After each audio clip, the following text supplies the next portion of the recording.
একাদশ শ্রেণীর যারা ছাত্রছাত্রী রয়েছে তোমাদের বাংলা সাহিত্যের ইতিহাস থেকে কয়েকটি প্রশ্নের আমি উত্তর দেব, যে প্রশ্নগুলো সাধারণত তোমাদের ফার্স্ট সেমিস্টারে পরীক্ষায় আসতে পারে।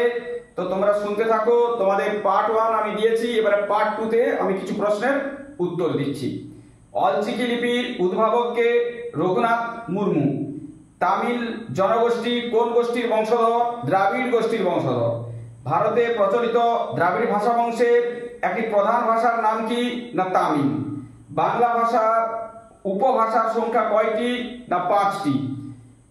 বরেন্দ্রী ভাষা উপভাষা ভারতের কোথায় প্রচলিত আছে? না দক্ষিণ দিনাজপুর মালদহ।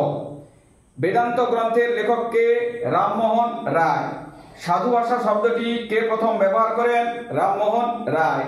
সাধু ভাষার রূপকে গড়ে তোলেন? মৃত্যুঞ্জয় বিদ্যালঙ্কার। আলালের ঘরের দুলাল গ্রন্থের লেখককে? প্যারীচাঁদ মিত্র।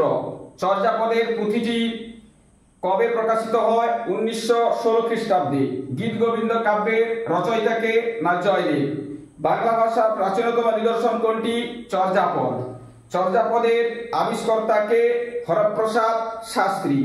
কোথা থেকে চর্যাপদের পুঁথিটি আবিষ্কার হয়? নেপালের রাজদরবার থেকে। চর্যাপদের আগের নাম কি ছিল? চর্যা, চর্য, বিনিশ্চয়। চর্যাপদের টিকা সংস্কৃত ভাষায় কে রচনা করেন?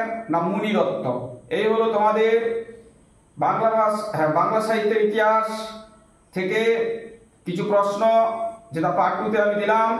পার্ট 3 পাওয়ার জন্য তোমরা চ্যানেলটাকে সাবস্ক্রাইব করে ফলো দিয়ে পাশে থাকবে পরের অংশ পাওয়ার জন্য।